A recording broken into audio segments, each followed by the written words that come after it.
कहाणी संकष्ट चतुर्थीची. एका संकष्टी चतुर्थीची कहाणी. सत्राजित नावाचा एक यादव होता. त्याने तपश्चर्या करून सूर्यदेवाला प्रसन्न करून घेतले. सूर्यदेवाने त्याला मंतक मणी प्रदान केला. तो मणी पाहून नारद मुनी म्हणाले, हा मणी कृष्णाच्या गळ्यात शोभून दिसेल. यावर सत्राजित म्हणाला, हा मणी मी जप तप करून सूर्यदेवाकडून मिळवला आहे. गोकुळाच्या चोराला मी तो देणार नाही, असा कृष्णाचा अपमान करून तो निघून गेला.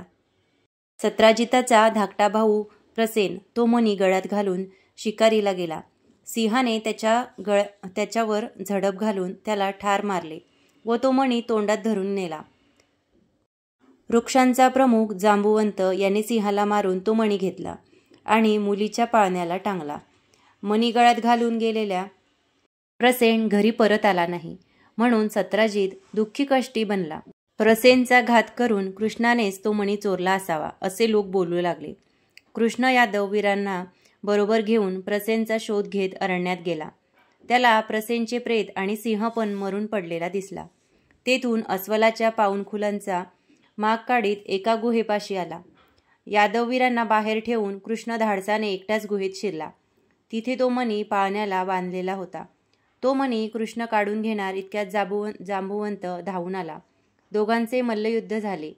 कृष्ण आला नाही म्हणून नंद व यशोदा शोक करू लागली. इतक्यात आकाशवाणी झाली, संकष्ट चतुर्थीचे व्रत करा, कृष्ण परत येईल. नंद व यशोदा यांनी संकष्ट चतुर्थी व्रत श्रद्धेने केले. गणेश कृपेने कृष्ण विजयी होऊन द्वारकेत आला. जांबुवंताने आपली कन्या जांबुवंती कृष्णाला अर्पण केली व तो मणी आंदण म्हणून दिला आणि पुष्कळ वैभव दिले. कृष्णाने सत्राजिताला तो मणी देऊन आपल्यावर असलेला खोटा आळ दूर केला. सत्राजिताने आपली शूरसुंदर कन्या सत्यभामा कृष्णाला दिली व स्यमंतक मणी तो देऊ लागला, परंतु कृष्णाने तो घेतला नाही.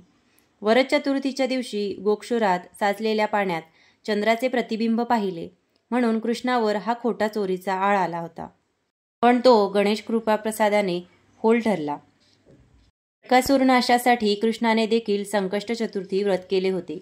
एकदा कृष्ण धर्मराजाला म्हणाले, कार्तवीर्य नावाचा एक राजा होता. त्याला पुत्र संतान नव्हते. तेव्हा त्याचा पिता ब्रह्मलोकी गेला व ब्रह्मदेवास म्हणाला, माझ्या पुत्रास एक पुत्र दे.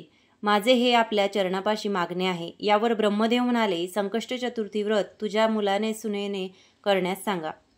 व्रत केल्याने गणपती प्रसन्न होऊन त्यांना सद्गुणी पुत्र देईल.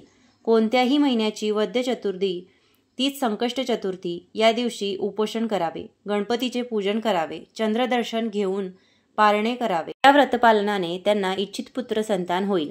इच्छिलेले सर्व लाभेल. ब्रह्मदेवाच्या या उपदेशाने त्यांना आपल्या मुलासुनेस संकष्ट चतुर्थी व्रत करण्यास सांगितले.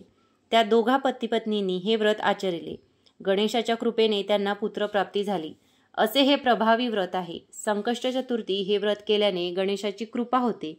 विद्या, मानसन्मान, ऐश्वर, वैभव, पुत्रपौत्र यांचा लाभ होतो. ही संकष्ट चतुर्थीची कहाणी. गणपती बाप्पा मोरया. मंगलमूर्ती मोरया.